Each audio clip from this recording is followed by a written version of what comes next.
économiques, théoriques, qui permettent de retenir cette fonction plutôt qu'une autre. Et d'ailleurs, ça ouvre aussi des portes. C'est-à-dire que dans d'autres cas, on ne pourra pas retenir cette fonction. On sait quand on ne pourra pas retenir cette fonction.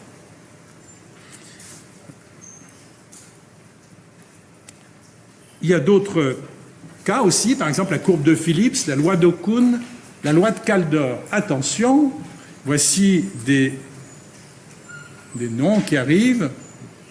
La loi de Phillips, je pense que tout le monde, plus ou moins, a dû rencontrer ça.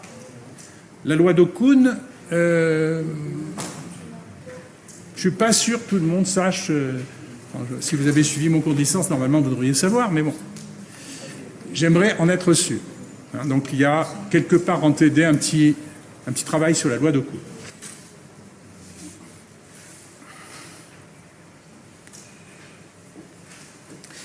Le premier progrès qu'on a fait sur cette idée d'introduire des comportements ad hoc, c'est la référence à ce que l'on appelle l'agent représentatif. Et là, effectivement, c'est le début d'un travail sur les fondements microéconomiques que l'on a posé en faisant cela. Qu'est-ce que c'est que cette idée, au fond ? Ça consiste tout simplement à voir derrière la loi macroéconomique, la relation macroéconomique, c'est en général une relation, disons, qui est statistique, qui est observée, par exemple la loi de Phillips ou la fonction de comportement keynésienne. La relation entre la consommation et le revenu, c'est quelque chose qu'on observe, plus ou moins d'ailleurs, pas toujours. C'est une chose qu'on observe et quand on cherche à l'expliquer, la première chose qu'on se dit, c'est, eh bien, derrière cette observation macroéconomique, il y a des agents microéconomiques et ces agents microéconomiques, on a des idées sur la façon dont ils se comportent. Ils ont des comportements d'optimisation qui sont étudiés par la théorie microéconomique. Et donc, on cherche dans la théorie microéconomique, où on développe une théorie microéconomique quand elle n'existe pas, on développe une théorie microéconomique qui permette de préciser au moins les hypothèses qui sont susceptibles d'être retenues pour un fondement macroéconomique. Et puis évidemment, ça c'est déjà pas mal.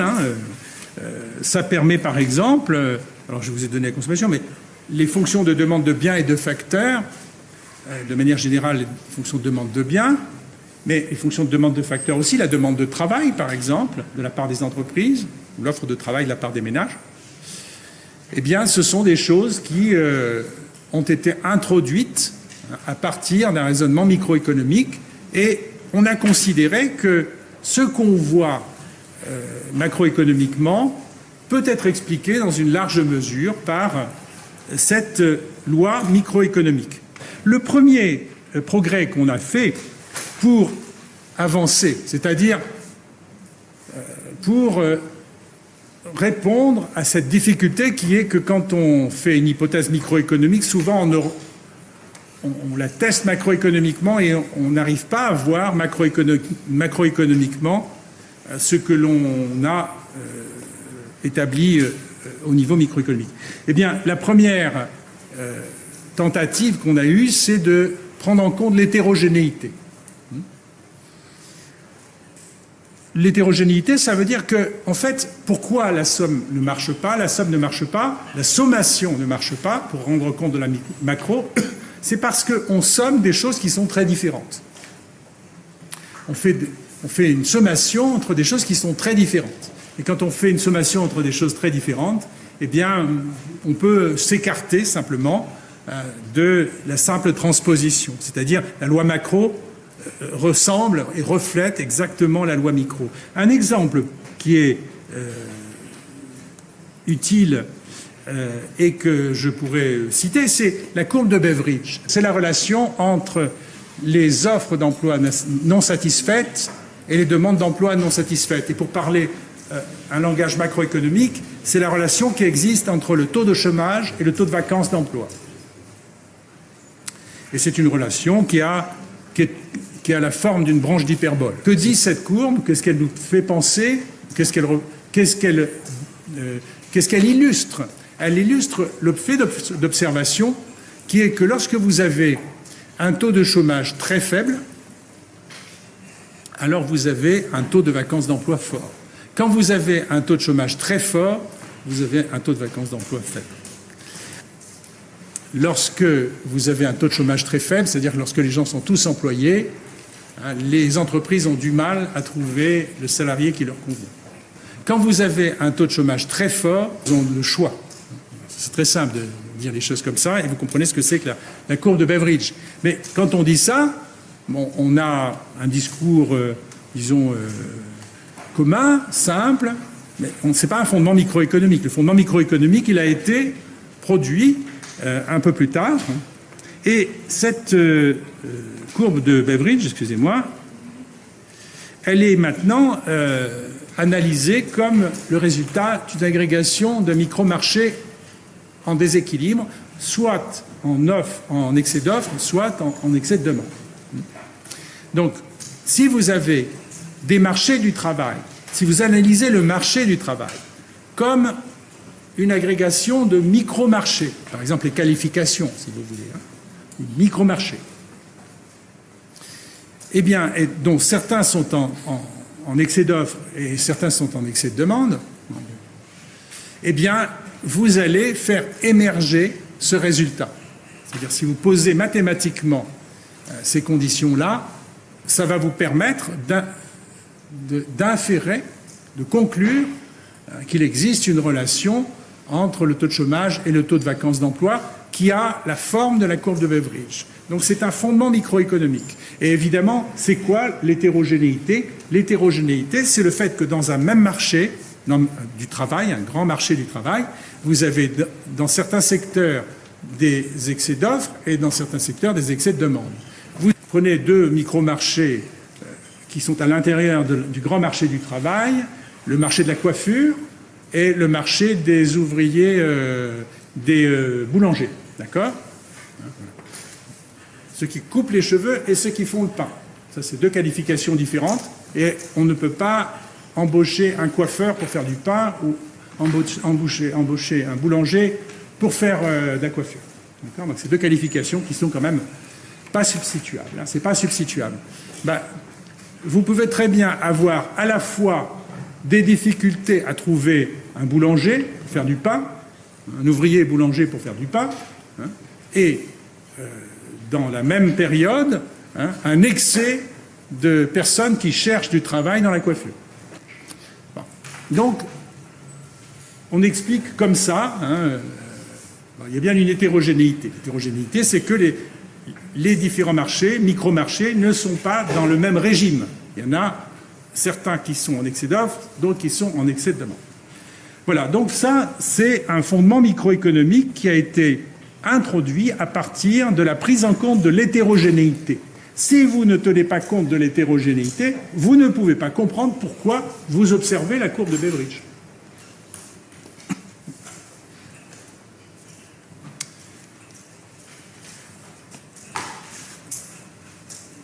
Il y a une chose dont on doit prendre conscience, je ne suis pas sûr que vous en ayez conscience, mais c'est clair pour les personnes qui ont une activité professionnelle ou une activité de recherche en économie, la distinction entre micro et macro tend à disparaître.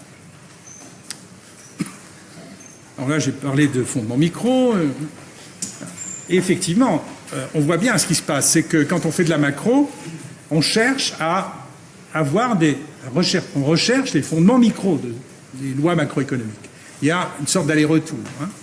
Et actuellement, on en est à un point, on est arrivé à un point où la distinction entre micro et macro tend à disparaître. En fait, on assiste à une convergence méthodologique. C'est-à-dire deux secteurs de cette discipline, si vous voulez, micro et macro, tentent à unifier leur méthodologie. Et de manière plus précise, si vous faites de la recherche, vous vous rendez compte de cela assez rapidement, vous faites de la recherche en macroéconomie, vous publiez des articles en macroéconomie, personne n'acceptera aujourd'hui que vous présentiez un raisonnement macroéconomique sans expliciter les fondements micro.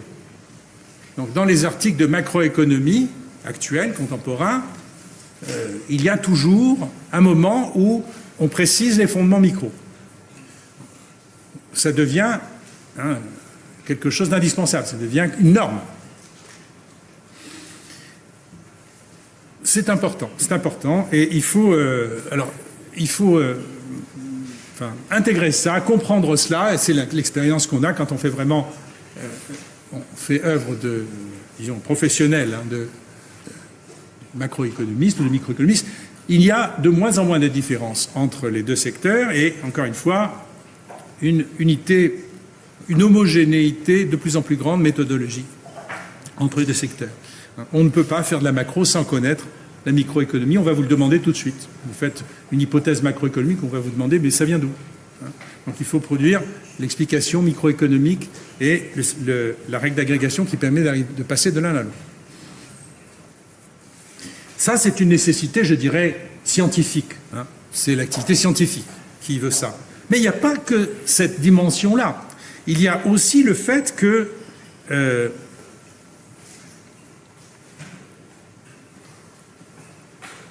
vais prendre un... Il y a aussi le fait que lorsque vous avez une activité opérationnelle, c'est-à-dire, supposons que vous soyez conseiller économique dans une grande entreprise ou économiste dans le ministère des Finances, voilà, ministère des Finances, prenons ça.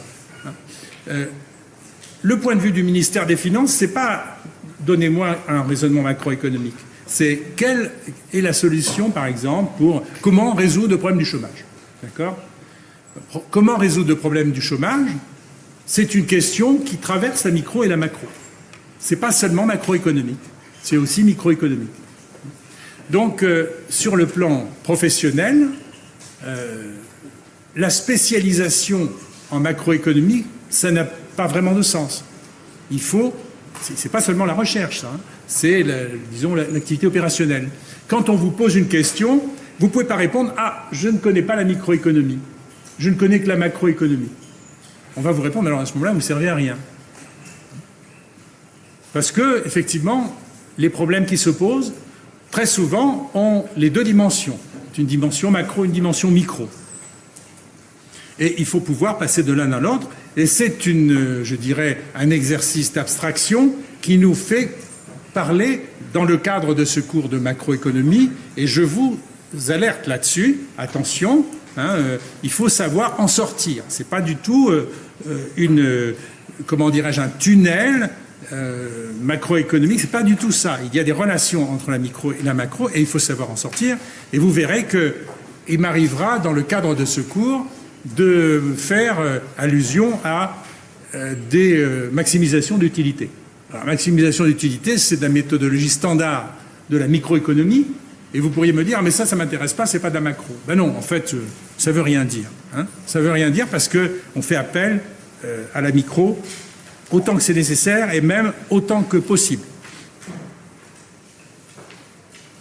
Il y a quelques exemples que j'ai cités.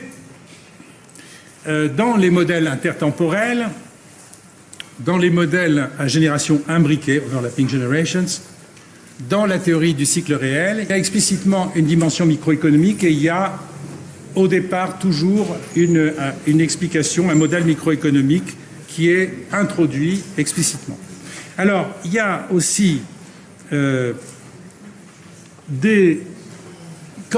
pas toujours très facile d'expliciter les fondements microéconomiques. Souvent, on a affaire à des difficultés. On ne sait pas très bien, on n'arrive pas vraiment on est obligé de dire, bon, on ne sait pas faire. Alors on va faire des hypothèses encore ad hoc, mais en le reconnaissant, en disant, on n'est pas sûr, on n'a pas encore trouvé les fondements. Donc il y a des cas où on ne sait pas faire. Quand on ne sait pas faire, on n'est pas tout puissant, surtout en économie et en macroéconomie.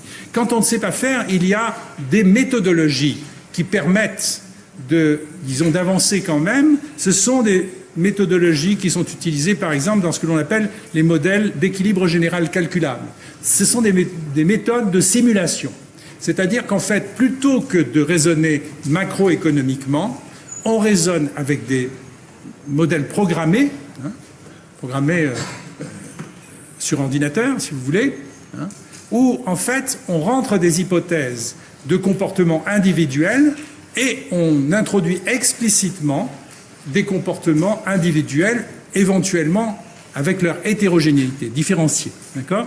Donc ça veut dire qu'on raisonne uniquement au niveau microéconomique et on fait, en faisant appel à l'hétérogénéité, et on fait appel à quelque chose qui est de l'ordre de la théorie économique, qui est l'équilibre général. Parce que ça, c'est l'équilibre général, justement, c'est une des raisons qui fait qu'on ne peut pas toujours trouver on ne trouve pas toujours que le résultat macro, c'est la somme des résultats micro. Donc, ce n'est pas toujours comme ça parce qu'il y a des contraintes qui tiennent à l'équilibre général. Et quand on a des modèles d'équilibre général calculables, ces contraintes sont prises en compte. Alors, ça ne permet pas de faire de la théorie macro, mais ça permet de faire de la simulation et parfois, c'est utile. Je passe à la politique économique.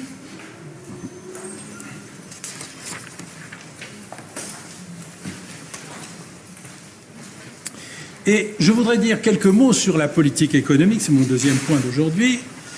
Le gouvernement a le pouvoir d'influencer l'état de l'économie, mais vous allez le voir, il y a des raisons de penser que ce pouvoir est limité. Je vais me poser la question de qu'est-ce que c'est que gouverner l'économie. Je vais également parler des relations stratégiques entre le secteur public et le secteur privé. Il y a une interaction stratégique entre le secteur public et le secteur privé. Enfin, je vais parler des interdépendances internationales. Quand je dis je vais parler, je vais dire quelques mots. C'est juste pour illustrer cette notion de limite du pouvoir du gouvernement. Vous voyez, en fait, l'idée que nous avons, c'est enfin, qu'est-ce que c'est que le gouvernement ? Le gouvernement, c'est l'acteur de la politique économique. Alors ça génère de nombreux fantasmes. Le gouvernement, c'est l'agent qui fait la politique économique et donc il a un pouvoir de faire à peu près tout ce qu'on veut, tout ce qu'il veut. En fait, ce n'est pas du tout vrai. Son pouvoir est limité d'une part par les institutions et d'autre part par le comportement des agents privés eux-mêmes.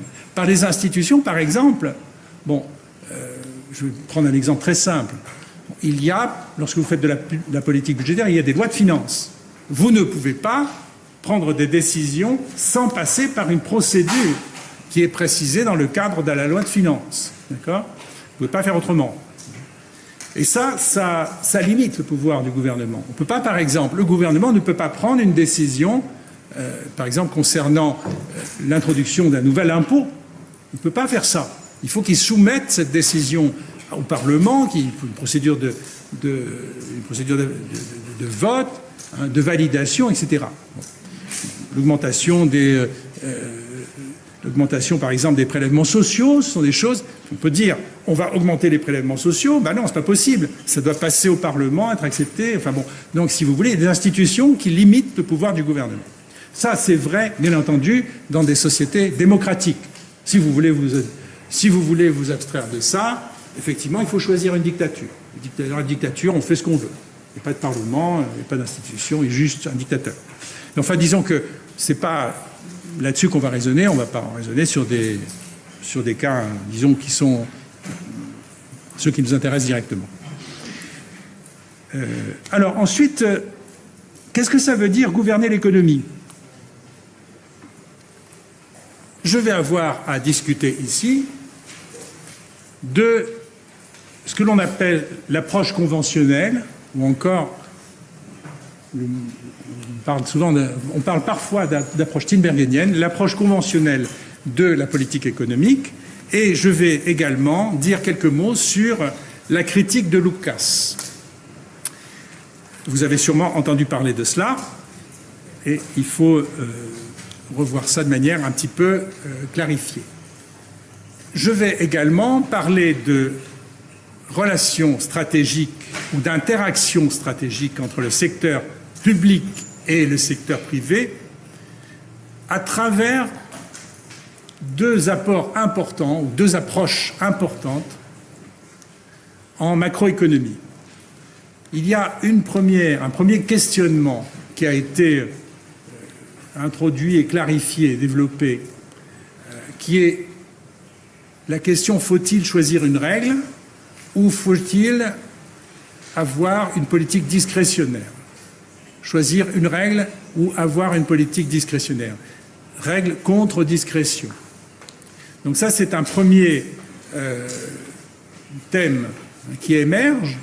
Et il émerge pourquoi? Il émerge parce qu'il existe des relations, des interactions stratégiques entre le secteur public et le secteur privé qui font qu'on ne peut pas simplement considérer que le secteur public décide, c'est-à-dire le gouvernement décide, et c'est terminé. En général, quand on fait ça, on fait une erreur, on s'aperçoit que ça ne marche pas bien, et ça ne marche pas bien en particulier parce qu'il y a une réaction du secteur privé qui neutralise les décisions du gouvernement. Donc règle ou discrétion. Et puis il y a aussi une autre approche qui est très développée, qui est sans doute l'approche moderne de la politique économique, c'est l'approche dite politico-économique, qui tient compte du fait que la politique économique n'est pas faite par un gouvernement qui n'a aucune contrainte pour choisir ses objectifs et pour les poursuivre, mais c'est un gouvernement qui subit l'influence de groupes d'intérêts. De groupes d'intérêts qui sont très souvent des groupes d'intérêts privés. Et évidemment, ces groupes d'intérêts défendent des intérêts qui ne coïncident pas nécessairement avec l'intérêt collectif. Et parfois, les gouvernements adoptent des politiques économiques qui ne sont pas parfaitement alignées sur l'intérêt collectif pour cette raison, et il faut expliquer pourquoi. Voilà. Ensuite, il y a ce que j'ai appelé les interdépendances internationales. Et ces interdépendances internationales, en fait, ce sont les interactions, et notamment les interactions stratégiques internationales, dont je parlerai dans la deuxième partie du cours, qui limitent l'action du gouvernement. Le gouvernement, il est limité dans son action parce qu'il y a d'autres pays et d'autres gouvernements qui ont des comportements et qui, disons, nous empêchent, enfin pour dire les choses comme ça, de faire ce que l'on souhaiterait. D'accord ? Donc il y a toute cette question des interdépendances internationales. Et puis il y a un autre aspect qui est la notion de gouvernance, la gouvernance au sens de gouvernance mondiale ou de gouvernance nationale. La gouvernance mondiale, qu'est-ce que c'est ? La première idée que je vais discuter, c'est ce que l'on appelle l'approche conventionnelle. Au fond, quel est le cadre intellectuel, le cadre conceptuel le plus simple et d'un point de vue d'histoire de la connaissance économique, le premier qu'on a réussi à maîtriser, l'approche conventionnelle, quel est le cadre, comment se présente le cadre le plus simple qui permette de penser, de concevoir, de formaliser la politique économique. Donc l'approche conventionnelle qui est due, enfin, c'est, j'ai cité Tinbergen, il n'est pas encore, mais il va y être. Tinbergen qui a écrit un ouvrage important qui est cité en référence dans mon document ici. C'est un économiste qui a eu une contribution décisive. C'est le premier prix Nobel d'économie. Dans la série, c'est le premier prix Nobel d'économie. Il a eu son prix Nobel en 69 et il y a eu 2 prix Nobel cette année-là, donc quand on a introduit le prix Nobel d'économie, et 2 prix Nobel, Jan Tinbergen et Ragnar Frisch. Donc ce premier prix Nobel d'économie, ce qui justifie qu'il a eu ce prix Nobel, ce premier prix Nobel, c'est sa contribution à la formalisation de la notion de politique économique, à la compréhension du mode opératoire de la politique économique et de ses conditions. Et c'est, on pourrait dire, approche conventionnelle ou tinbergenienne, maintenant je vais dire conventionnelle, mais il y a une contribution majeure d'un auteur ici qu'il faut connaître.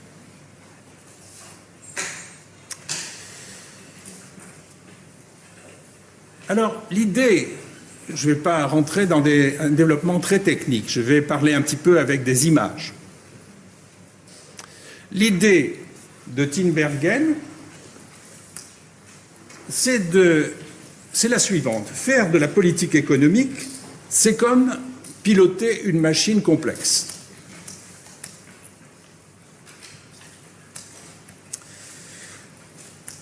Un vaisseau spatial, par exemple, ou bien un navire, ou un camion semi-remorque, peu importe. Le vaisseau spatial, c'est très compliqué. Donc voilà. C'est un peu, je présente avec une image, l'idée tinbergenienne et l'idée conventionnelle. Alors j'ai ajouté qu'on pourrait parler d'approche technocratique.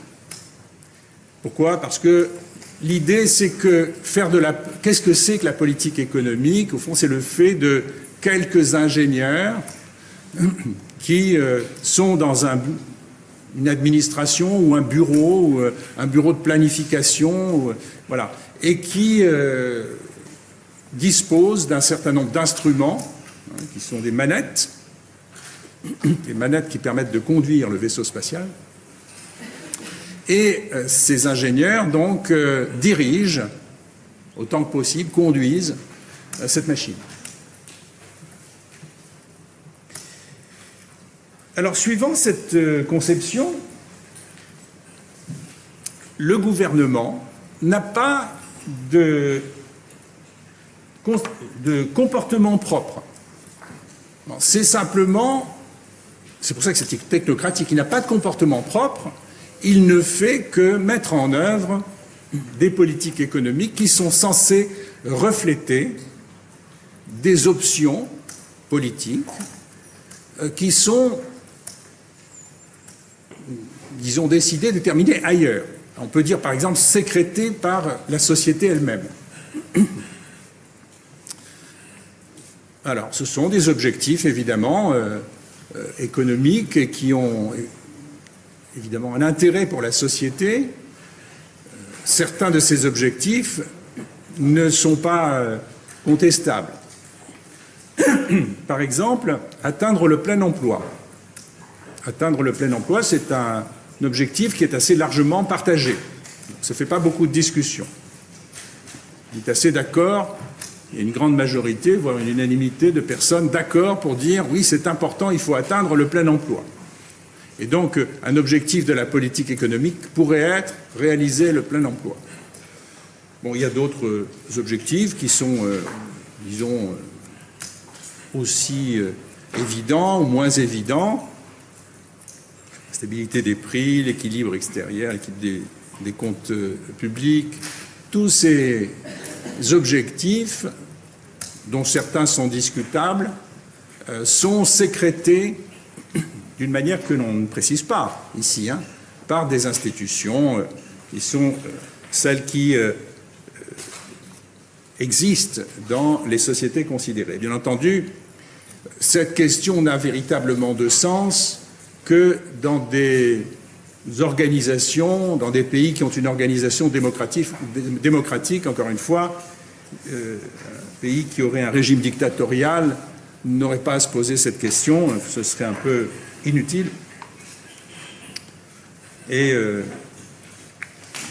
Mais la politique économique existerait toujours et on pourrait toujours imaginer un responsable technocratique de la politique économique qui est là pour mettre en œuvre les options que le dictateur lui propose de mettre en œuvre. Donc ça, c'est en dehors de la discussion. Donc il y a des objectifs Et la politique économique, elle est mise en œuvre pour essayer d'atteindre ces objectifs ou de s'en rapprocher le plus possible. Et c'est comme piloter une machine. C'est comme, au fond,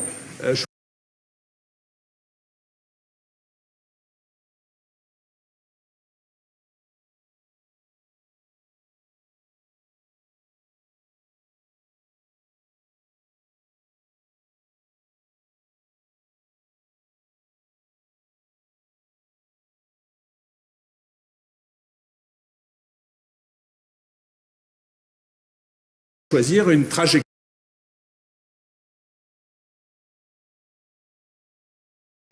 pour aller d'un point à un autre quand on conduit un semi-remorque.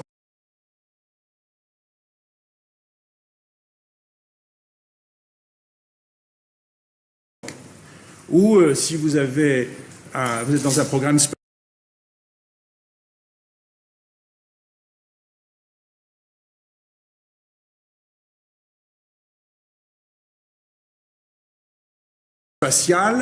c'est comme mettre en place les moyens pour amener des hommes sur la Lune. D'accord ?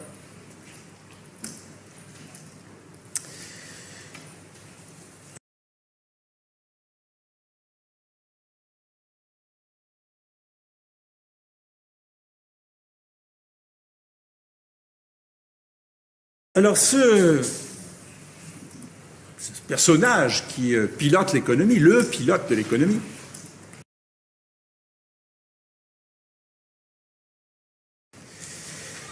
il dispose de leviers de commande qui agissent et qui modifient, si vous voulez, les conditions d'activité du secteur privé.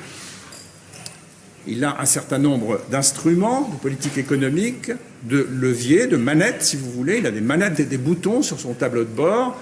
Et en tirant ou en poussant les manettes, il modifie les conditions de l'activité du secteur privé. Et c'est le secteur privé, évidemment, qui est, au fond, la machine qu'on conduit.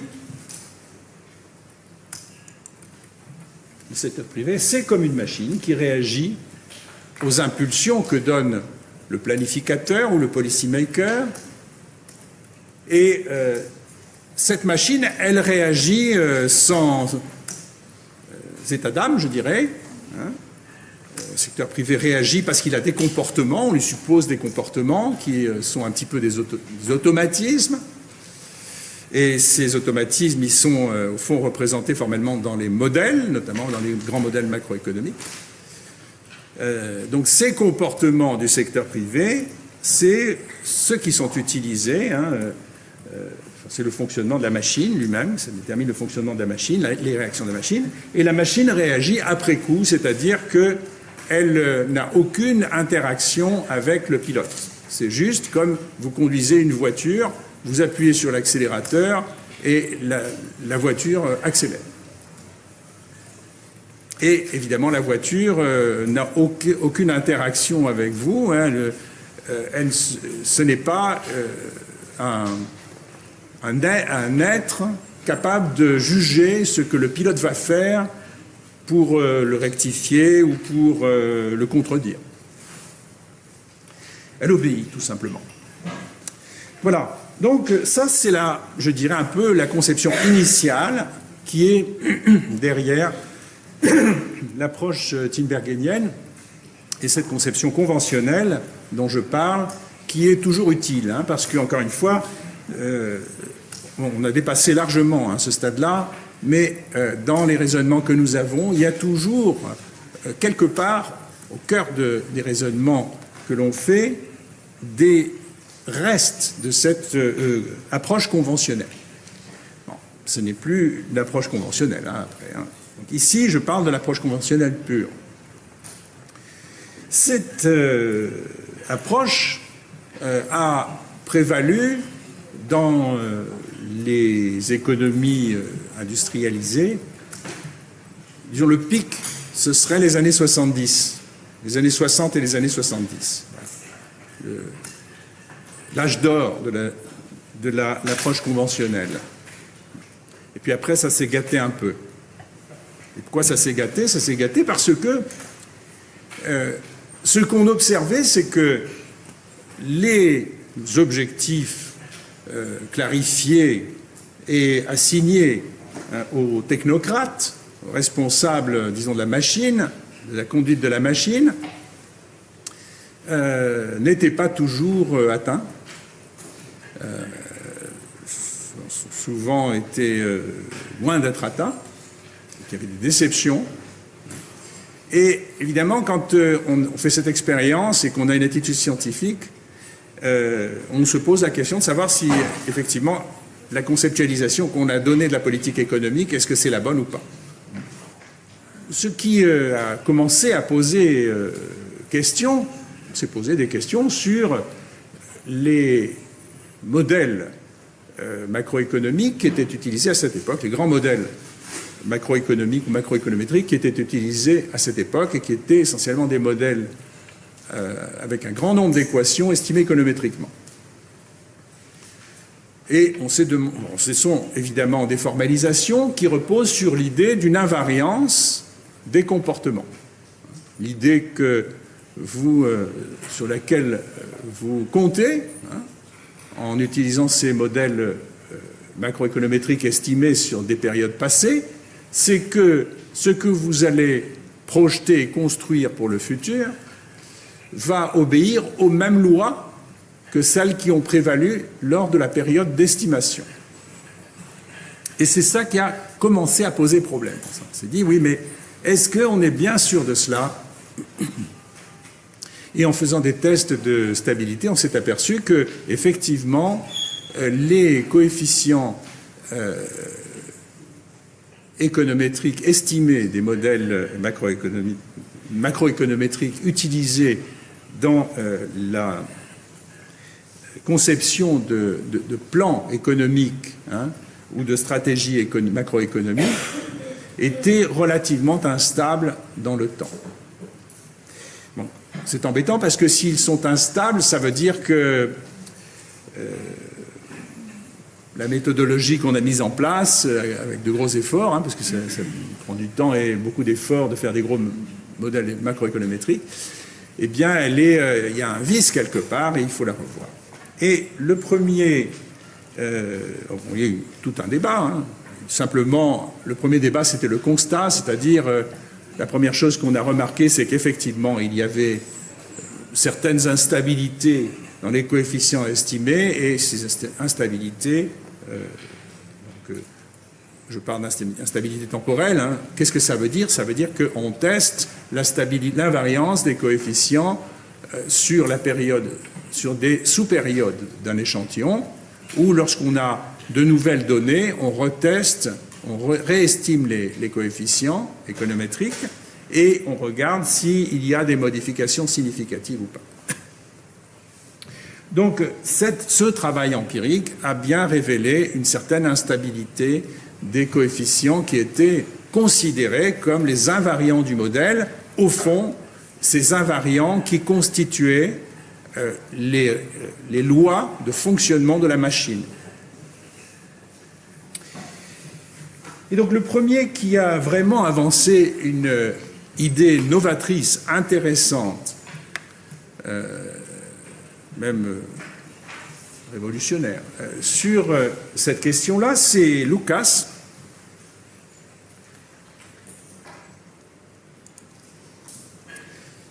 Lucas a raisonné en fait sur le comportement du secteur privé et notamment le comportement du secteur privé en matière d'anticipation. Et il a examiné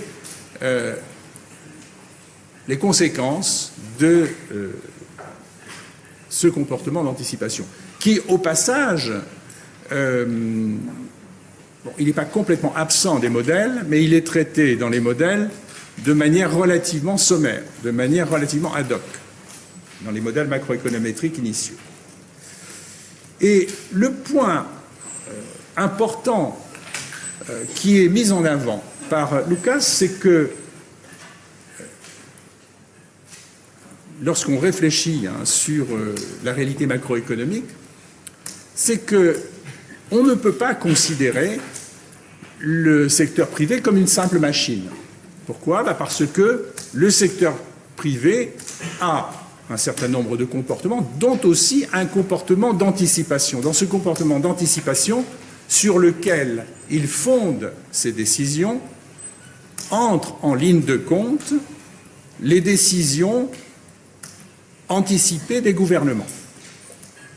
Autrement dit, ce qui est vicié, si vous voulez, dans la conception conventionnelle, c'est qu'elle ignore le fait que le secteur privé intègre dans son comportement, dans ses décisions, ce qu'il sait du comportement des gouvernements. Au fond, l'idée, c'est qu'on réintroduit de cette manière un comportement du gouvernement, ce qui est absent de l'approche conventionnelle. Finalement, dans l'approche conventionnelle, ce que fait le gouvernement est parfaitement transparent. Il n'a pas de comportement propre systématique. C'est parfaitement transparent. Et on s'aperçoit que lorsqu'on tient compte de cela, lorsqu'on tient compte du fait que le secteur privé tient compte de ce qu'il sait ou de ce qu'il anticipe ou de ce qu'il imagine, même si c'est faux, du comportement du gouvernement, eh bien, on observe ça a pour conséquence l'instabilité des coefficients du modèle, donc coefficient théorique du modèle, hypothèse qui n'est pas du tout mise dans les méthodes d'estimation des grands modèles macroéconométriques de l'époque.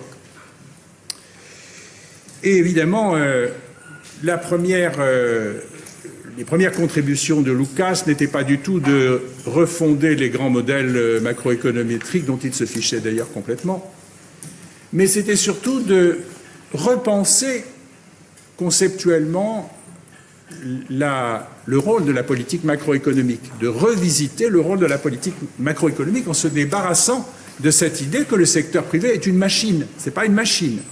Le secteur privé, il est constitué d'individus qui pensent, qui optimisent et qui ont aussi un comportement d'anticipation dans lequel ils cherchent à éviter les erreurs sur, par exemple, quelle sera la politique du gouvernement dans les périodes futures pour lesquelles les décisions qui sont prises sont irréversibles, quand il n'y a pas de réversibilité des décisions.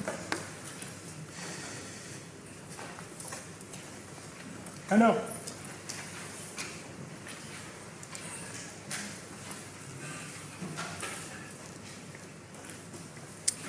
l'idée, c'est que le gouvernement a effectivement une forme de comportement. Alors bon, c'est pas exactement, ça peut être exactement comme le comportement du secteur privé, mais c'est pas nécessairement comme le comportement du secteur privé.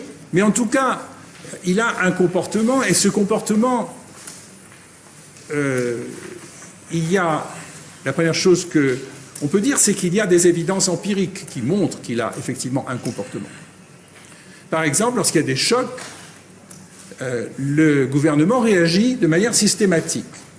Quand je dis systématique, c'est-à-dire avec une certaine logique, toujours dans le même sens. Lorsqu'il y a un choc, par exemple, comme une récession, le gouvernement réagit en stimulant l'économie. Lorsqu'il y a un boom ou un excès de demande qui se produit,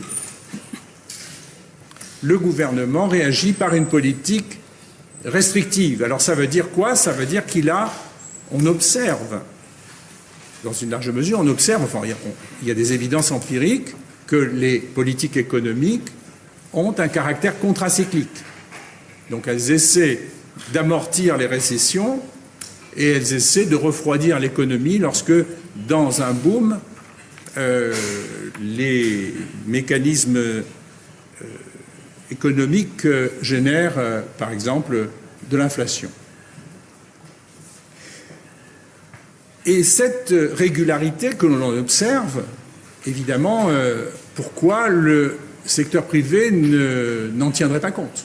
Puisqu'il l'observe, encore une fois, ce n'est pas seulement une machine, c'est des individus qui comprennent dans une large mesure ce qui se passe dans l'économie, souvent même mieux que le gouvernement, et qui comprennent aussi comment le gouvernement se comporte, qui savent très bien que s'il y a une récession, le gouvernement va faire de la stimulation, ou lorsqu'il y a un boom, il va refroidir l'économie, il va faire une politique restrictive. Par exemple, si on parle de macroéconomie monétaire ou budgétaire. Et donc, cet aspect-là est pris en compte par le secteur privé, et le secteur privé, dans son calcul, dans son optimisation, tient compte de ce comportement du gouvernement, et quand il tient compte du gouvernement, quand il tient compte du comportement du gouvernement, qu'est-ce qui se passe? En fait, ça met en échec d'abord les calculs qui sont faits à partir de l'approche conventionnelle, puisque dans l'approche conventionnelle, on fait l'hypothèse qu'il n'y a pas de réaction, il n'y a pas que le secteur privé ne réagit pas aux politiques économiques, au comportement du gouvernement. Là, il réagit. Et qu'est-ce qui se passe, justement? Ce qu'on trouve au moyen de raisonnement sur des modèles très élémentaires, on trouve qu'effectivement, ce phénomène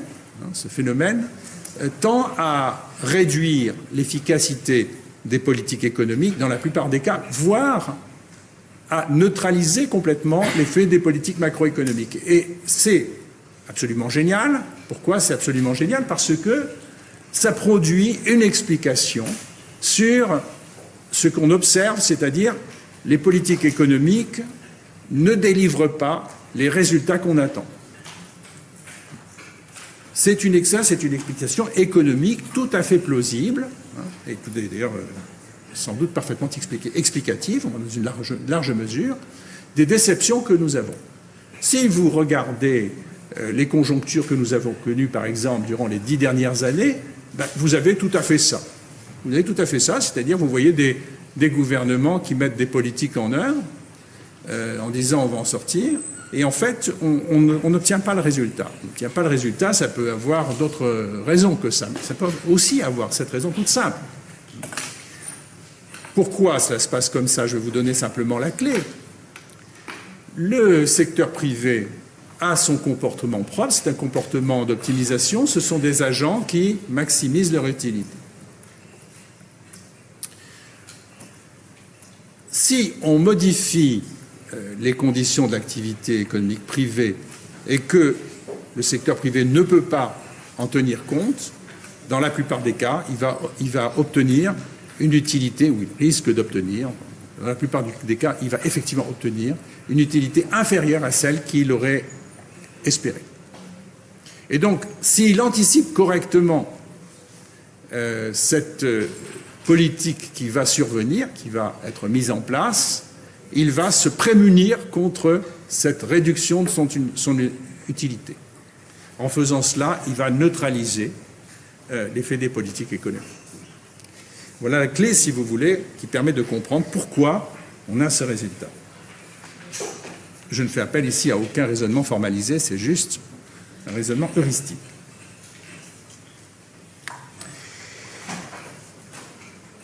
Donc, le comportement du secteur privé, le secteur privé réagit aux chocs de manière qui sont prévisibles, et il a un comportement propre. Le gouvernement réagit au choc et il a un comportement prévisible. Le secteur privé en tient compte, et la conséquence, c'est qu'effectivement, le comportement du secteur privé n'est pas invariant par rapport au comportement du gouvernement. Il va dépendre du comportement du gouvernement. Et ça remet en cause l'hypothèse fondamentale de l'approche conventionnelle, et ça explique aussi, non seulement c'est pas si intéressant que ça de remettre en cause une approche, c'est que ça explique pourquoi cette approche conventionnelle conduit à des déceptions. Voilà, donc ça c'est le premier pas qui nous éloigne de l'approche conventionnelle. Il y a dans cette direction, c'est la première contribution majeure, on parle toujours de Lucas critique, comme on dit, la critique de Lucas. C'est très important. Je vous rappelle au passage qu'il s'agit d'un prix Nobel. Encore un prix Nobel, donc on est à notre second prix Nobel ici. Et s'il a eu son prix Nobel, c'est pas seulement à cause de ça, parce qu'il a eu des contributions importantes. Bon, cette idée de Lucas, au fond, c'est c'est formidable, évidemment, c'est très intéressant, c'est génial, c'est digne d'un prix Nobel. C'est peut-être aussi pour ça qu'il a eu son prix Nobel, parce qu'il a eu une série d'idées comme ça, extrêmement révolutionnaires, qui modifient les manières de penser conventionnelles, dans ce sens révolutionnaire.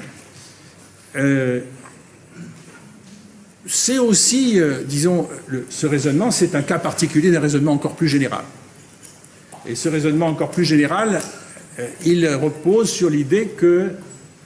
Enfin, qu'est-ce que c'est? C'est l'idée qu'il y a des interactions stratégiques entre le gouvernement et le secteur privé.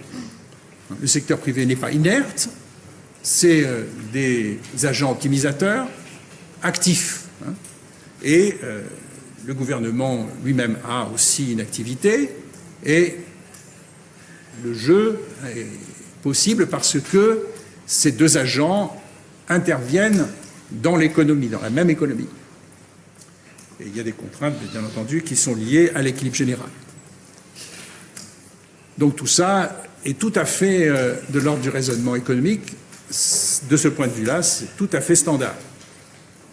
Mais il y a d'autres dimensions, je dirais, de cette interaction stratégique qui ont donné lieu à des réflexions très importantes et qui portent à conséquence sur la politique économique. Alors, par exemple, la critique de Lucas, déjà, elle nous donne des indications. Elle nous dit, attention, il faut réfléchir un petit peu aux conséquences sur le secteur privé des régularités du comportement du gouvernement. Alors, ça donne lieu à des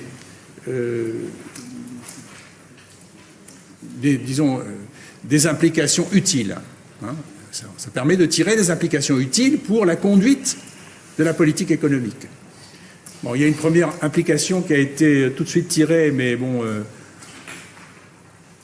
enfin c'est disons un peu trivial, mais ça consiste à dire, eh bien, il faut que la politique économique soit indécryptable, ou le moins décryptable possible, par les agents privés. Bon, ça permet effectivement de retrouver l'efficacité de la politique conventionnelle. Si vous arrivez à rendre la politique économique incompréhensible pour les agents privés, vous retrouvez un peu d'efficacité. Mais ça a aussi beaucoup d'inconvénients, vous vous en doutez. Alors on a appelé cela à un certain moment les règles de politique économique randomisées. C'est-à-dire que, par exemple, pour mettre un peu de flou sur les intentions des autorités gouvernementales ou de la politique monétaire, enfin de la Banque centrale, on ne programme pas les variations de taux directeurs suivant une règle, mais on les tire dans une loi de probabilité. Et effectivement, on retrouve un petit peu d'efficacité. On gagne un petit peu d'efficacité en faisant ça. Bon, il y a des papiers qui ont été publiés et qui développent cette idée. C'est pas complètement tordu, hein, ça a un sens. Et puis il y a aussi l'idée que, par exemple, il faut que certaines idées, certaines politiques économiques, certaines décisions économiques soient confidentielles pour avoir d'efficacité. Et c'est le cas des politiques monétaires. Les politiques, enfin, encore une fois, le débat existe, hein, c'est-à-dire est-ce qu'il faut que ce soit comme ça ou pas, mais il y a quand même des décisions de politique monétaire qui sont prises de manière tout à fait confidentielle dans un comité de politique monétaire à la Banque centrale, dont maintenant c'est plus la mode, on ne fait plus comme ça, mais pendant un certain temps c'était vraiment confidentiel. C'est-à-dire qu'il y avait par construction une asymétrie d'information. Le gouvernement, l'autorité monétaire prenait des décisions et par construction le secteur privé n'était pas au courant, ne pouvait pas connaître les décisions de la Banque centrale. Bon, ces choses-là ont évolué pour des raisons que j'aurai peut-être à commenter un peu plus tard. Maintenant, ce n'est pas vraiment comme ça. Maintenant, les politiques économiques, enfin les décisions qui sont prises par le comité monétaire sont publiées dans des minutes, donc sont publiées, si vous voulez, dans des procès-verbaux qui suivent le comité de politique monétaire avec un certain retard. Un certain retard, ça permet justement de maintenir pendant un certain temps l'incertitude. Alors, bon, pour la politique de la Banque Centrale Européenne, le retard est très petit, c'est juste le retard de publication. Mais par exemple, pour la Banque Centrale,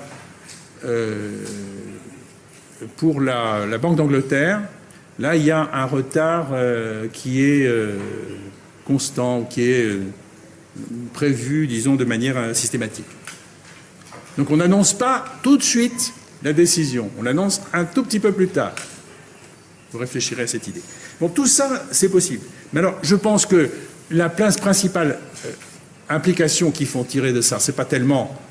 Enfin, ça, c'est correct, hein, ce que je viens de vous dire, je pense, mais c'est pas tellement ça qu'il faut imaginer.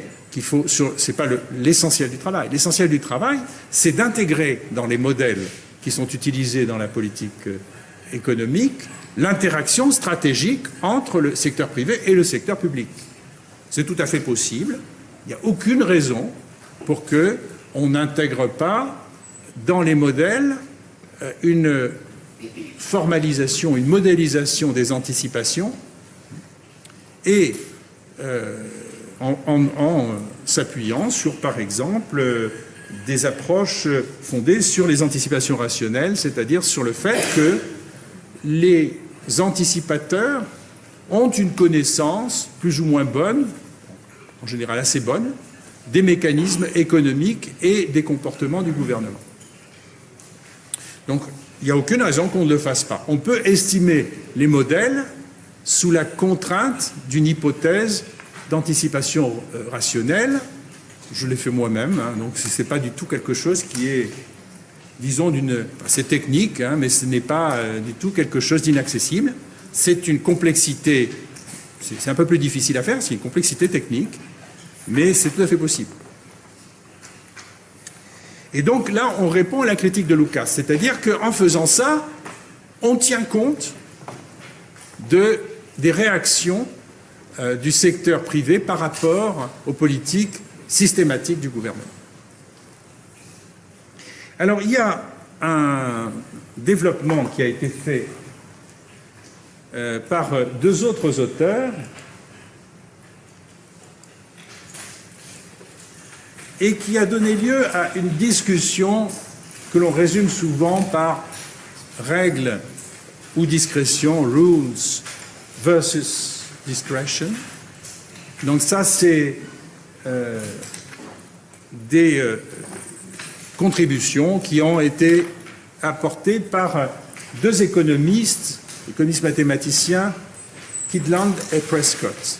Au passage, ces deux économistes ont eu aussi un prix Nobel. Donc aujourd'hui, je ne vous parle que de prix Nobel. On va continuer comme ça. Non, on ne va pas continuer comme ça parce qu'il va y avoir un petit défaut. Je vais citer quelqu'un qui n'a pas un prix Nobel. Mais jusqu'à maintenant, il y a que des prix Nobel. Alors, qu'est-ce que c'est que cette histoire de règle versus discrétion? Eh bien, c'est l'idée que s'il y a vraiment un rôle critique des anticipations, il faut non seulement que le gouvernement, disons, agisse sur les mécanismes eux-mêmes, hein, sur les mécanismes, sur les liens, je dirais, par exemple, techniques qui existent entre les variables ou les liens qui passent par les préférences des individus, les fonctions d'utilité, etc. Mais il faut aussi qu'il maîtrise d'une certaine manière, qu'il cherche à maîtriser la manière dont le secteur privé construit ses anticipations.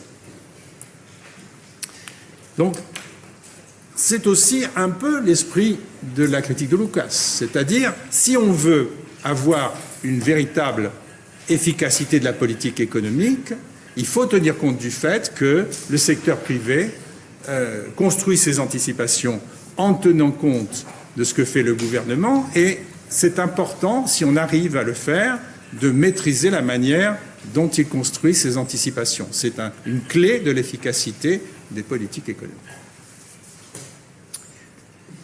Dans les modèles qui décrivent les phénomènes d'inflation, c'est tout à fait clair.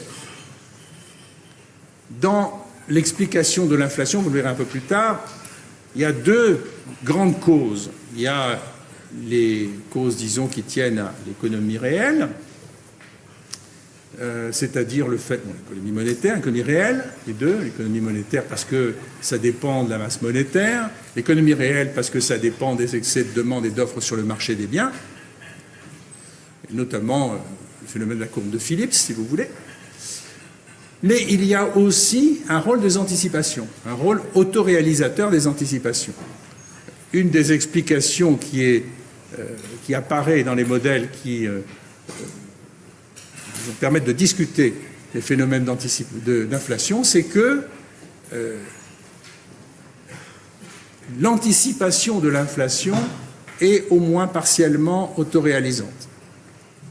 Et donc, si on veut vraiment maîtriser l'inflation, il ne faut pas seulement éliminer les excès d'offres et de demandes sur les marchés des biens et du travail, contrôler l'évolution de la masse monétaire, mais il faut aussi maîtriser les anticipations, éviter les anticipations inflationnistes. Et là-dessus, bon, c'est, disons, une des applications de cette discussion de Kydland et Prescott qui est beaucoup plus générale. La discussion de Kydland et Prescott, elle est très théorique et très conceptuelle. C'est-à-dire qu'elle pose le problème de ce que l'on appelle la cohérence temporelle. Qu'est-ce que c'est que la cohérence temporelle ? C'est la chose suivante, lorsque le gouvernement a une décision à prendre sur, non pas une période, mais sur une succession de périodes, disons sur un horizon qui va du présent jusqu'à l'infini, on va prendre quelque chose d'aussi étendu que possible, donc pour le présent et le futur même lointain, hein, il a un outil qui est la programmation, le contrôle optimal. Le contrôle optimal permet de faire ça. C'est-à-dire que, le fait du contrôle optimal, la programmation dynamique, ça permet de calculer le maximum d'une fonction qui est définie comme une trajectoire, si vous voulez, hein, ou une intégrale d'une trajectoire. Donc, par exemple, ça permet de maximiser l'utilité, la somme des utilités présentes et futures, par exemple, des individus. Sous des contraintes qui sont les contraintes adéquates, hein, de cette optimisation, en particulier la contrainte de solvabilité des individus. Bon, il y a des tas de raisonnements comme ça, et la politique économique, la politique macroéconomique, souvent, a introduit cette manière de traiter le problème. Si vous avez fait de la théorie de la croissance, vous savez que, justement, dans les modèles de croissance optimale, type Ramsey, vous avez un traitement comme ça. C'est-à-dire le planificateur, le policy maker, en fait, maximise l'utilité actualisée des individus, hein, sous les contraintes qui conviennent. Donc cette méthodologie est tout à fait standard. Alors, le problème de cette méthodologie, c'est que tout se passe très bien si vous faites une optimisation une fois pour toutes, à un moment donné, hein, et si les choses qui se passent après dans le futur se passent de manière parfaitement déterministe. Mais malheureusement, ça ne va pas se passer comme ça. Pourquoi ça ne va pas se passer comme ça? D'abord parce que l'économie reçoit des chocs, et donc chaque fois qu'elle reçoit des chocs, il faut refaire le calcul. Mais il y a aussi une autre raison.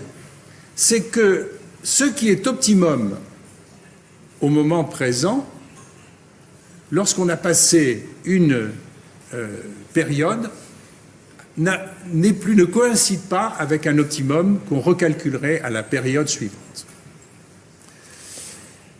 Et ça, ça n'a rien à voir avec les chocs. Donc c'est un problème de cohérence temporelle. Ce qui veut dire, si vous voulez, que si un gouvernement prend une décision pour la période présente et future aujourd'hui, optimale, à la seconde période, la décision qu'il a prise, donc, à la période donc passée, qu'on vient de passer, mais la première période, n'est plus optimale. Pourquoi? Parce que les agents privés refont leurs calculs, redéfinissent leur comportement, hein, et tiennent compte du fait que simplement une période de l'horizon est passée. Donc ça, c'est un problème de cohérence temporelle, et ça, c'est un problème qui est, disons, presque mathématique, logique, si vous voulez. C'est un problème logique. L'optimum que vous calculez à un moment donné ne sera pas répliqué par, enfin au moins pour la partie qui sera encore disons à vivre, hein, ne sera pas répliqué, c'est-à-dire ne coïncidera pas avec l'optimum. L'optimum que vous calculez en t ne sera pas le même que celui que vous obtiendrez si vous faites renouveler l'optimisation en t plus 1 pour les périodes futures, t plus 1 et les périodes futures. C'est un problème qui est connu, hein, de la programmation mathématique. Et ça a des conséquences évidemment assez fâcheuses, parce que ça veut dire quoi? Ça veut dire que si la trajectoire qui a été décidée à l'avance n'est plus optimale, ça veut dire qu'on a des raisons de la changer.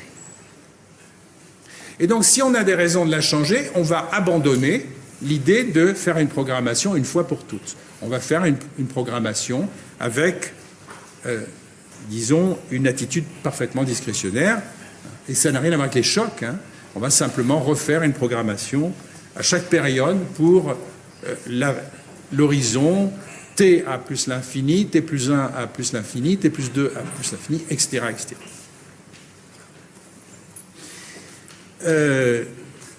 C'est ça l'origine c'est ça la difficulté logique qui est à l'origine, hein, de ce raisonnement sur règle versus discrétion. Alors, en fait, ce qui est compliqué, c'est que ces modifications, dans le cas du choix d'une politique discrétionnaire, sont parfaitement anticipables, puisque le secteur privé est aussi capable de faire le même calcul que le gouvernement. On peut s'attirer les compétences d'un de mes étudiants, par exemple, pour faire ce calcul. Le secteur privé peut faire ce calcul, et donc il peut neutraliser, si vous voulez, la politique, ou en partie la politique discrétionnaire du gouvernement, exactement suivant l'argument de Lucas. Donc l'idée qui a prévalu, c'est de dire, en fait, il peut être intéressant d'adopter, si ce n'est une politique une fois pour toutes, des règles de politique stables, non contingentes, c'est-à-dire des règles dont on annonce qu'elles ne seront pas modifiées par des événements qui surviennent comme ça. Bon, il peut y avoir une marge, hein, mais disons des événements qui sont imaginables, hein. C'est une catastrophe, évidemment. Tout ça s'effondre. Mais disons, si c'est par exemple des petits chocs économiques, eh bien, on peut dire on va choisir une règle non contingente s'il y a des fluctuations, par exemple, sur l'activité. On ne va pas modifier pour autant les politiques, par exemple, de progression de la masse monétaire. Souvent, on propose des règles de stabilité de la croissance de la masse monétaire. On reviendra là-dessus. Bon, eh bien, cette règle-là, ça c'est l'ancienne version, hein, une nouvelle version qui est un peu plus intéressante, ces règles-là, elles ont effectivement l'effet suivant, c'est qu'elles constituent des ancres, une ancre avec un A, pour l'anticipation. Elles ancrent l'anticipation. Autrement dit, choisir une règle crédible, c'est-à-dire choisir une règle, ça ne suffit pas. Il faut choisir une règle dont le secteur privé sera convaincu qu'elle sera effectivement appliquée. On reviendra sur cette question de crédibilité. Mais si on arrive à choisir une règle crédible, alors à ce moment-là, on répond à cette préoccupation que j'ai énoncée tout à l'heure, c'est-à-dire on a d'une certaine manière une action sur les anticipations. On va, au fond, obtenir, on va maîtriser dans une certaine mesure les anticipations. Si on décide, par exemple, d'avoir une règle de progression de la masse monétaire à un taux de croissance fixe et non contingent, On s'interdit évidemment de faire de la politique contracyclique, c'est un inconvénient, mais les anticipations, elles, vont se fonder sur cette règle-là. C'est-à-dire que s'il y a une progression de la masse monétaire, déduction faite de la croissance potentielle de, par exemple, 2%, et qui est constante et maintenue, malgré les chocs que l'économie peut avoir, eh bien, les anticipations d'inflation resteront à 2%. D'accord ? Et donc, on a gagné un peu. On a gagné, qu'est-ce qu'on a gagné ? On a simplement maîtrisé l'anticipation, puisque c'était justement le point, comme dans la règle de Lucas, c'était le point qui nous posait problème. Et toute cette discussion, qui est derrière la contribution initiale de Kitland Prescott, cette discussion a donné lieu à une très grande quantité d'applications, et en particulier, ce sont les règles qui ont été adoptées lors, par exemple, de l'introduction de l'Union économique et monétaire, les règles dites de Maastricht, étaient, disons, inspirées par les arguments de Kitland et Prescott, par cette idée que, en fixant une règle, par exemple, l'inflation sera de 2%, donc ce n'est pas la masse monétaire, c'est un peu mieux, l'inflation sera de 2%, on fait une politique monétaire qui maintient l'inflation à 2%, ça constitue un ancrage des anticipations. D'accord ? Et si cette règle est crédible, elle l'est, eh bien, effectivement, ça permet d'obtenir un résultat en termes d'efficacité qui est meilleur que si on laissait la Banque centrale modifier l'inflation d'une période à une autre. Donc cette discussion-là, elle a occupé beaucoup d'économistes. Pourquoi ? Parce qu'en fait, quand je vous dis la règle est meilleure, c'est pas vrai tout le temps. Toute la théorie là-dessus, c'est de savoir dans quel cas elle est meilleure et de choisir d'adopter une règle quand c'est intéressant et de ne pas l'adopter quand c'est pas intéressant. C'est ça il n'y a pas un résultat général comme ça. C'est simplement une façon de poser le problème qui est, disons, intéressante et productive de résultats théoriques et de résultats qui ont un rôle à jouer dans la détermination des politiques économiques et dans le choix des stratégies économiques. Donc tout ce qui est adoption d'une règle, derrière vous avez cette discussion règle versus politique discrétionnaire, et les gens qui choisissent des règles, c'est parce que, lorsqu'on choisit des règles, c'est parce qu'on est, alors dans le meilleur des cas, c'est qu'on a fait vraiment un raisonnement complet et qu'on pense qu'il y a lieu de le faire, ou ça peut être dans le pire des cas parce qu'on pense que, sans le vérifier, une règle est meilleure que la politique discrétionnaire, ce qui est faux. C'est absolument faux. Même Kitland et Prescott ne disent pas ça. Ils disent ça dans certains cas. Plutôt, le raisonnement de Kitland et Prescott n'aboutit à cela que dans certains cas. Mais ça permet effectivement d'avancer.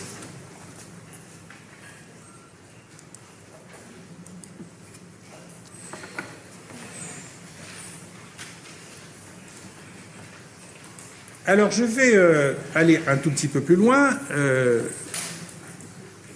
franchir encore un pas, parce que je suis en train au fond de réfléchir à la notion de politique économique. Je cherche à nourrir un petit peu, à donner un petit peu de chair à ce concept très élémentaire, surtout si on s'en tient à la politique, à l'approche conventionnelle, c'est trop élémentaire. Il y a un courant très important de recherche actuellement, qui est le courant dit de l'approche politico-économique, qui ouvre un certain nombre d'autres portes concernant la politique économique. Alors qu'est-ce que c'est ? Là aussi, vous voyez, ça remet en cause certaines idées qui proviennent de l'approche conventionnelle. L'idée qui est à l'origine des recherches qu'on peut classer dans le courant approche politico-économique. Vous voyez, quand je dis ça, je prends beaucoup de précautions parce que ce courant n'est pas du tout homogène. Dans ce qu'on appelle l'approche politico-économique, il y a des choses extrêmement différentes. C'est très diversifié. Mais il y a quelque chose qui est commun. Ce qui est commun, c'est que il y a, lorsqu'on regarde, lorsqu'on réfléchit au comportement du gouvernement, alors on se convainc assez rapidement qu'il y a effectivement un comportement du gouvernement, mais pour en savoir un peu plus, pour approfondir qu'est-ce que c'est que ce comportement, il faut rentrer dans une analyse qui fait intervenir des éléments qui sont étrangers à la stricte logique économique. Alors, c'est pas étranger à la stricte logique économique, il faut dire, c'est disons à la stricte logique d'un planificateur bienveillant, si vous voulez, qui se contenterait de réaliser les désirs les plus profonds du secteur privé. Alors, je vais juste donner quelques indications sur cette approche politico-économique. Cette approche politico-économique, j'ai donné une référence qui est la référence, disons, qui est citée, qui est la plus générale. C'est l'ouvrage de Persson et Tabellini. Ceux-là, ils n'ont pas eu encore leur prix Nobel. Mais peut-être qu'ils vont l'avoir. Ou l'un des deux, ou les deux, on ne sait rien. Donc Persson et Tabellini sont deux contributeurs. Il y en a d'autres, hein, énormément de contributeurs. Il y a un économiste qui s'appelle Alesina qui a beaucoup contribué. C'est d'ailleurs très curieux, mais c'est une école qui les représentants de cette école sont souvent des Européens, du Nord comme du Sud. Il y a beaucoup d'Italiens, mais il y a aussi des Scandinaves. Alors, en fait, quelle est l'idée? L'idée, c'est que c'est pas clair que l'objectif du gouvernement est exactement conforme aux souhaits du secteur privé, aux objectifs du secteur privé. C'est l'approche conventionnelle. L'approche conventionnelle, c'est il n'y a pas de souci, le gouvernement y fait ce que le peuple désire, pour utiliser une phraséologie politique. Quand on regarde les faits, on s'aperçoit rapidement que ce n'est pas très tenable. On voit tout de suite que le gouvernement ne fait pas toujours ce que le peuple désire, et même quand on pousse un peu plus loin, ne fait pas des politiques économiques qui sont nécessairement dans l'intérêt de la collectivité. Alors pourquoi? Mais parce que il y a, on l'ignore dans l'approche conventionnelle, parce qu'il y a juste une relation directe entre le responsable moral de la politique économique et le technocrate, hein, donc c'est un lien direct. En fait, c'est pas du tout comme ça que les choses se passent, ça n'existe pas, c'est une invention de l'esprit, hein, c'est une création purement abstraite. Ce qui se passe dans la politique économique réelle et dans la politique tout court, c'est que le gouvernement prend des décisions et que ces décisions, elles portent les traces d'une influence de groupes d'intérêts. C'est un fait. Là, c'est un fait, ça n'a rien du tout, une remarque idéologique, c'est un fait. Donc elles sont, au fond, biaisées par rapport à l'intérêt de la collectivité.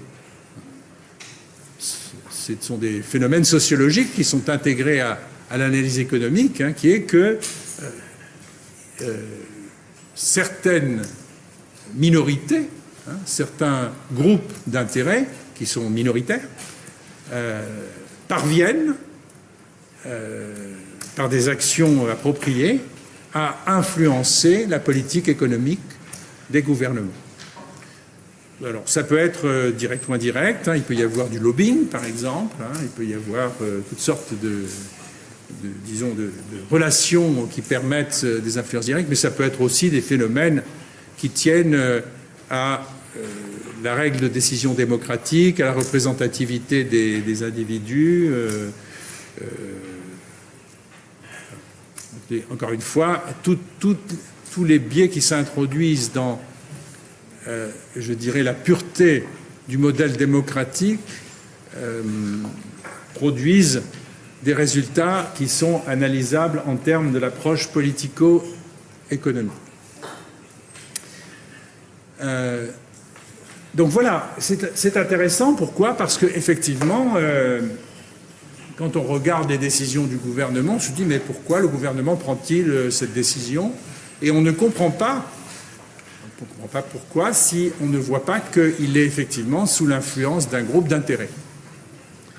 On comprend quand on repère le groupe d'intérêt qui en général n'est pas très apparent. C'est-à-dire que ce ne sont pas des choses qui se disent sur les places publiques. Parce que sinon ça mettrait un petit peu en cause, disons, un peu l'endormissement des sociétés démocratiques. Voilà, donc j'ai fait un petit tour d'horizon sur les relations stratégiques publiques-privées, autrement dit, les relations, enfin l'approche conventionnelle au départ, et les relations stratégiques possibles qui compliquent les choses, mais qu'on ne doit pas ignorer quand on étudie la politique économique. La critique de Lucas, le problème de la cohérence temporelle, les biais qui viennent de phénomènes qu'on analyse comme avec les approches politico-économiques également, c'est important. Quand c'est des déductions fiscales sur du matériel, c'est pas très grave, mais quand ça concerne les retraites, c'est beaucoup plus important.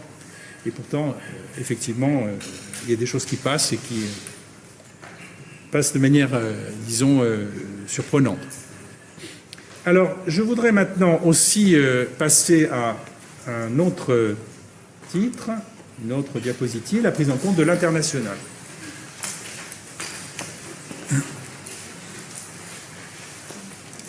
Alors ça aussi, c'est une limite importante du pouvoir des gouvernements, parce que les gouvernements, ils sont nationaux. Je reviendrai souvent sur cette idée qu'on est dans un monde dans lequel il y a des nations souveraines avec des gouvernements nationaux, mais il n'y a pas de gouvernement mondial. Donc on est dans un monde avec des gouvernements nationaux qui, évidemment, gèrent des économies ouvertes, largement ouvertes, les unes par rapport aux autres.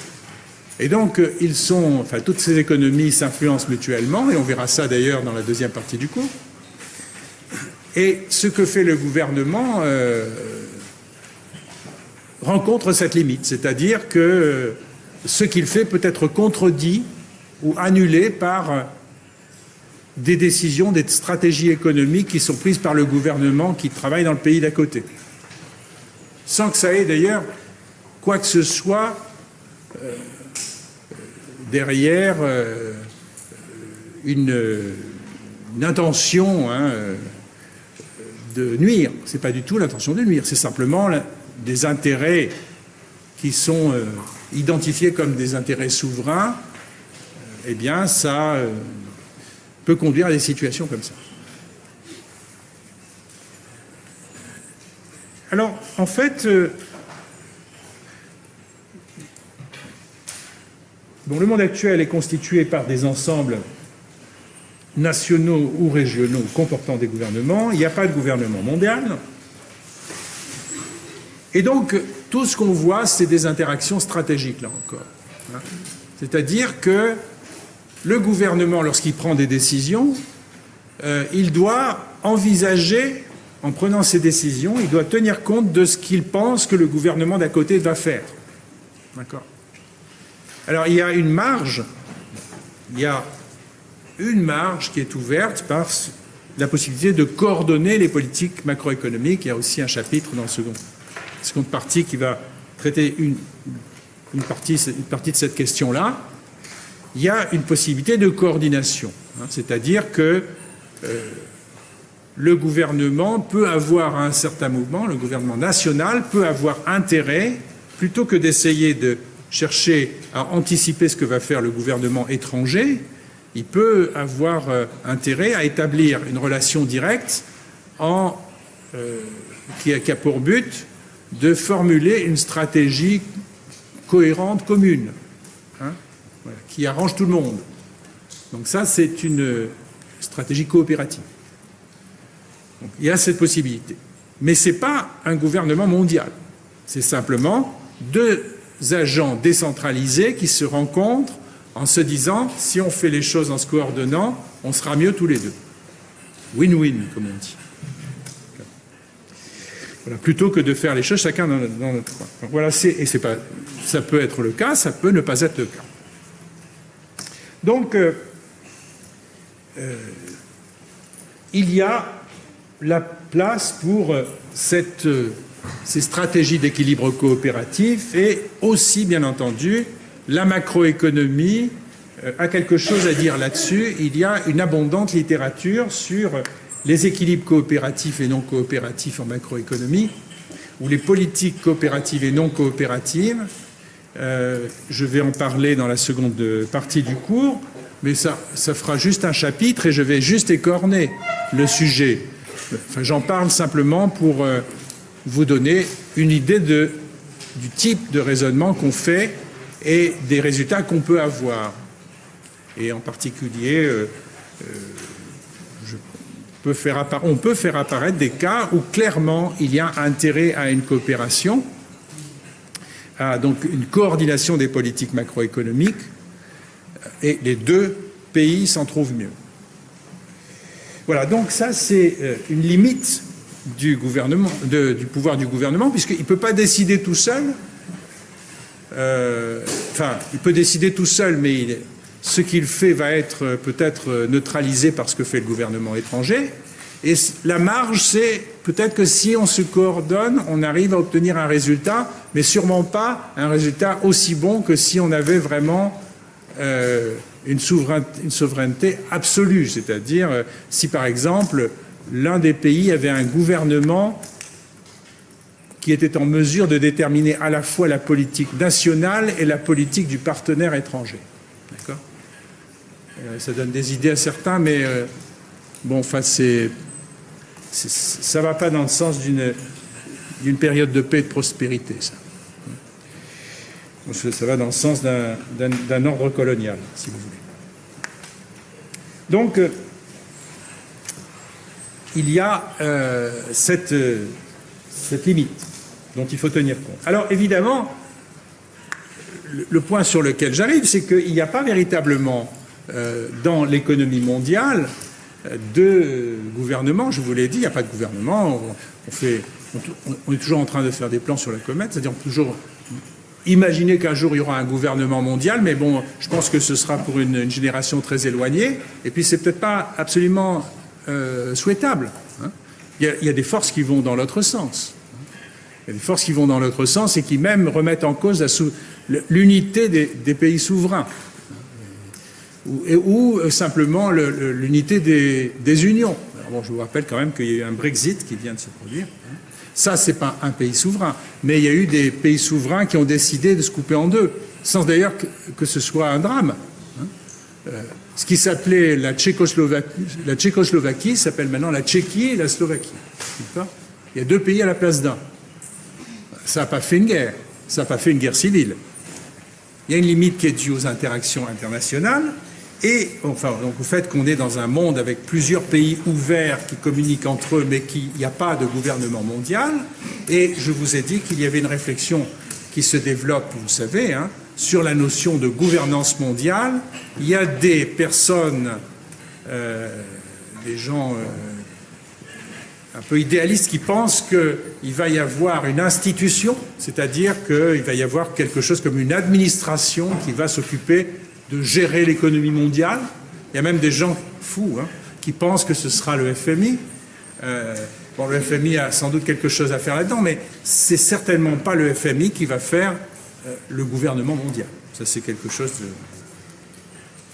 D'abord, il n'y aura pas de consensus là-dessus, et ensuite, c'est pas un gouvernement.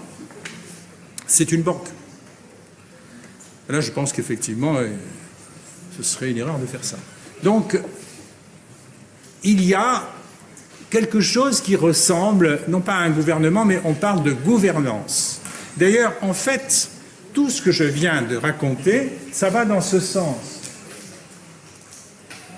Ça va dans ce sens, parce que ce que j'ai dit, c'est bon, il y a un gouvernement souverain, puis j'ai dit, il a des limites à son pouvoir, j'ai commencé à dire, ah mais il ne peut pas faire ça parce que sa politique ne marche pas parce qu'on n'a pas pris en compte certaines choses ou parce qu'il y a des contraintes.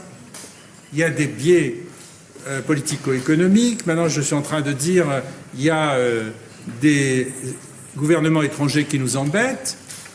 Donc, si vous voulez, on est en train de dire, mais alors qu'est-ce qui reste du pouvoir du gouvernement? En fait, c'est peut-être quelque chose qu'il faut, disons, remettre en cause.